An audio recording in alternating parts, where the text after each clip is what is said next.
पैकी कोणत्या बौद्ध ग्रंथात 16 महाजनपदांचा उल्लेख स्थापन करण्यात आलेला म्हणजे उल्लेख आहे? ठीक आहे, आता 16 महाजनपदांचा उल्लेख एकूण 3 गोष्टींमध्ये किंवा एकूण 3 ग्रंथांमध्ये टेक्निकली आपल्याला आढळतो. तसा एन नंबर ऑफ ग्रंथांमध्ये आहे, पण जो आपण लेजिटिमेट समजतो अशा 3 ग्रंथांमध्ये आपल्याला याचा उल्लेख सापडतो. कुठले कुठले ते 3 ग्रंथ? पहिला ग्रंथ आहे एक प्रकारे अंगुत्तर निकाय, हेच तुम्हाला प्रश्नात विचारलेलं आहे. दुसरा आहे महावास्तु नावाचा एक ग्रंथ आणि तिसरा आहे भगवती सुत्तम किंवा भगवती सूत्र नावाचा ग्रंथ. म्हणजे कुठले कुठले? तर एक प्रकारे अंगुत्तर निकाय, त्यानंतर कन्सिडर करायचे एकूण 5 निकाय आहेत. ठीक आहे, त्यातला एक अंगुत्तर निकाय. दुसरं कुठलं? महावास्तु या बौद्ध ग्रंथांमध्ये. आणि कन्सिडर करायचं झालं तर भगवती सूत्र किंवा भगवती सुत्तम या जैन ग्रंथांमध्ये आपल्याला 16 महाजनपदांचा उल्लेख डॉट सापडतो. ठीक आहे, हा इथे प्रश्न होता. मग हे काय झाले? बौद्ध ग्रंथांबद्दलचा हा प्रश्न आहे. हा प्रश्न हाफली बिलॉंग्स टू महाजनपद, हाफली बिलॉंग्स टू किंवा 60% बिलॉंग्स टू बौद्ध लिटरेचर. मग बौद्ध लिटरेचरबद्दल आपल्याला काय माहिती असणं गरजेचं आहे? तर बौद्ध लिटरेचरमधले सगळ्यात प्रमुख 3 लिटरेचर आहेत ज्याला आपण काय म्हणतो? त्रिपिटक म्हणतो. मग त्रिपिटकांमध्ये सगळ्यात पहिल्यांदा काय येतं? तर आपलं सगळ्यात पहिलं सुत्त पिटक. त्यानंतर आपल्याला काय येतं? तर एक प्रकारे विनय पिटक. आणि त्यानंतर आपल्याला काय बघायला मिळतं? तर सगळ्यात शेवटचं म्हणजे एक प्रकारे अधिधम्म पिटक. ठीक आहे, आता याच्यामध्ये काय आहे असं सुद्धा आपल्याला विचारलं जाऊ शकतं. तर लक्षात ठेवायचं, सुत्त पिटकामध्ये आपल्याला टेक्निकली काय केलेलं आहे? तर बौद्ध धर्म आपल्याला जो बघायला मिळतो त्याची जी काही आयडिओलॉजी आहे किंवा एक प्रकारे त्याचं जे काही स्ट्रक्चर आहे, त्याची फिलॉसॉफी आहे, ही सगळी आपल्या सुत्त पिटकात दिली. म्हणजेच काय? आयडिओलॉजी, ठीक आहे, फिलॉसॉफी यांचा उल्लेख आपल्याला सुत्त पिटकात आहे. विनय पिटक आपण नेहमी काय म्हणत असतो रे, किंवा आपण नेहमी कधी कधी काय ऐकतो? खूप चुकीची गोष्ट ऐकतो आपण या समाजामध्ये कधी कधी, की विनय भंग झाला. विनय म्हणजेच काय? एक प्रत्येकाची एक ऑरा असतो किंवा प्रत्येकाने एक सांगायचं झालं तर त्याची एक स्वतःची गरिमा असते. त्या गरिमेवर जेव्हा एक प्रकारे घाला घातला जातो तेव्हा त्या गरिमेचा भंग होतो, म्हणजे विनयाचा तो भंग होतो. मग विनय पिटकमध्ये काय केलेलं आहे की जे कोणी एक प्रकारे बौद्ध धर्म फॉलो करतील असे भिक्खू आणि भिक्खुणी असतील, यांनी कसं वागायचं लोकांप्रती हे सांगण्याचे नियम आहेत, म्हणून त्याला विनय पिटक म्हणतात. या भाषेमध्ये लक्षात ठेवा, विनय पिटक म्हणजेच काय? आपण लिहूया भिक्खू आणि भिक्खुणी यांनी एक प्रकारे जगताना, बोलताना, राहताना, वागताना पाळायचे जे काही नियम असतात यांचा इथे उल्लेख करण्यात आलेला आहे. आणि आदिधम्म पिटकमध्ये जर सांगायचं झालं तर आदिधम्म पिटकामध्ये बघा आपण कधीही, ठीक आहे, हे एवढे ग्रेट आहेत, म्हणजे मी तुम्हाला सांगतो सर्व आपला एन्शियंट हिस्ट्री ही एवढी ग्रेट लोकांनी भरलेली आहे. ठीक आहे, एन्शियंट होईना का, मिडिवल होईना का, भले उद्या उठून तो मिडिवल मधला एखादा विलन आहे तरी पण तो त्याच्यासाठी तर म्हणजे आता उद्या उठून आपण म्हणूया की समजा पानिपतचं युद्ध झालं आणि त्याच्यामध्ये अहमद शाह अब्दाली होता आणि आपले मराठा साम्राज्यातले सैनिक होते, ठीक आहे, किंवा पेशवाई होती. मग उद्या उठून आपल्या साईडने आपण जेव्हा विचार करू तेव्हा अरे आपण तर हरलो, ते खूप चुकीचं झालं. पण आज तिकडचे लोक कदाचित त्याला चांगलं म्हणत असतील ना.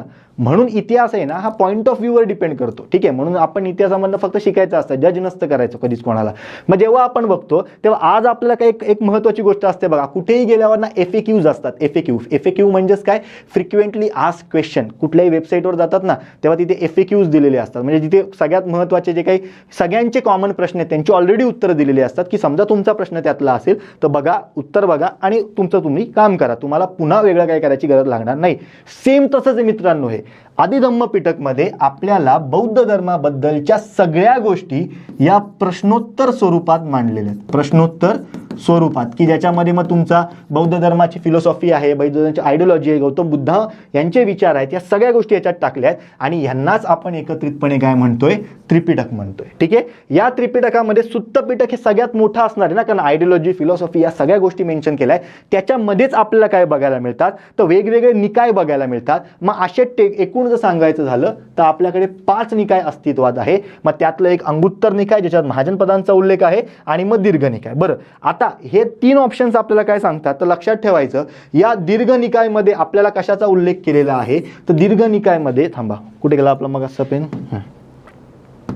ठीक आहे, दीर्घ निकायच्या बाबतीमध्ये जेव्हा आपण बघतो तेव्हा दीर्घ निकायमध्ये आपल्याला दीर्घ निकाय हे सगळ्यात शेवटचं नाही, 2 मिनिटं दीर्घ निकाय हे सर्वात आपल्याला पहिलं निकाय टेक्निकली बघायला मिळतं आणि याच्यामध्ये सगळ्यात महत्त्वाचं म्हणजे जी काय गौतम बुद्ध यांची जी काय आयडिओलॉजी आहे याचा उल्लेख स्पष्टपणे वेगवेगळ्या उदाहरणांच्या स्वरूपात मोठ्या प्रमाणात इथे दिलेला आहे. हे दोन्हीही निकाय जर सांगायचे झाले तर आपल्याला अंगुत्तर निकाय आपल्याला एक प्रकारे सुत्त पिटकाचे प्रमुख अँगल किंवा वेगवेगळे टप्पे बघायला मिळतात. म्हणजे आपल्याकडे असं वेदांगे या टाईपचं आहे वैदिक संस्कृतीमध्ये, तसंच आपल्याकडे बौद्ध धर्मामध्ये त्रिपिटकांना समजून घेण्यासाठी वेगवेगळे टेक्निकली निकाय आहेत. त्यातल्या त्यात खास करून सुत्त पिटकाला समजून घेण्यासाठी दीर्घ निकाय मगाशी बोलताना गल्लत झाली म्हणून इथे लिहितो दीर्घ निकाय हे पहिलं निकाय आहे.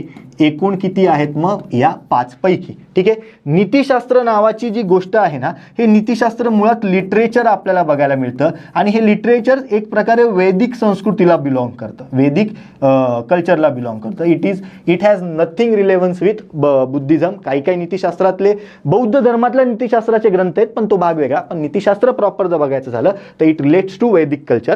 ठीक आहे. प्रज्ञापारमिता सूत्र याच्या बाबतीमध्ये सांगायचं झालं तर प्रज्ञा म्हणजेच काय आपण म्हणतो की प्रज्ञा परीक्षा असते बघा.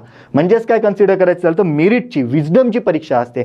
मग परफेक्शन ऑफ विजडम याच्याबद्दलचा म्हणजे बौद्ध धर्मामधलं परफेक्शन ऑफ विजडम कसं प्राप्त करायचं किंवा ट्रुथ बद्दलची इन्फॉर्मेशन, त्यांच्या आयडिओलॉजी बद्दलची इन्फॉर्मेशन आपल्याला प्रज्ञापारमिता सूत्रामध्ये दिलेली आहे. मी इथे लिहितो फक्त एक प्रकारे कन्सिडर करायचं झालं तर परफेक्शन ऑफ विजडम याचा उल्लेख टेक्निकली आपल्या प्रज्ञापारमिता सूत्र याच्यामध्ये टेक्निकली आहे.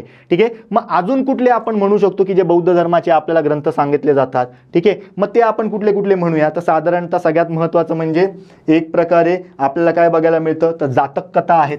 ठीक आहे.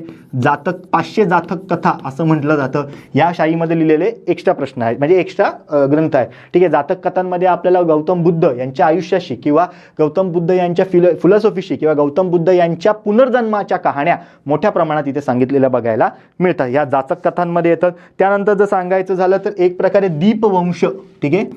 दीपवंश आणि महावंश हे आपल्याला बौद्ध धर्मातले प्रमुख ग्रंथ आहेत. याच्यामध्ये आपल्याला सिंहलद्वीप म्हणजे श्रीलंका याचा उल्लेख बघायला मिळतो. त्यानंतर आपल्याला तिथे अश्वघोषने रचलेलं ब्रह्मरचित आपल्याला इथे बघायला मिळतं. कोणी रचलेलं आहे ते अश्वघोषने. ऑलरेडी प्रश्न कव्हर केला आहे आपण टेस्ट सिरीजमध्ये जो हर्षवर्धन याच्याकडे होता. आणि अजून एक जर महत्त्वाचं सांगायचं झालं त्याच्यावर प्रश्न येऊ शकतो ते म्हणजे मिलिंद पन्नो.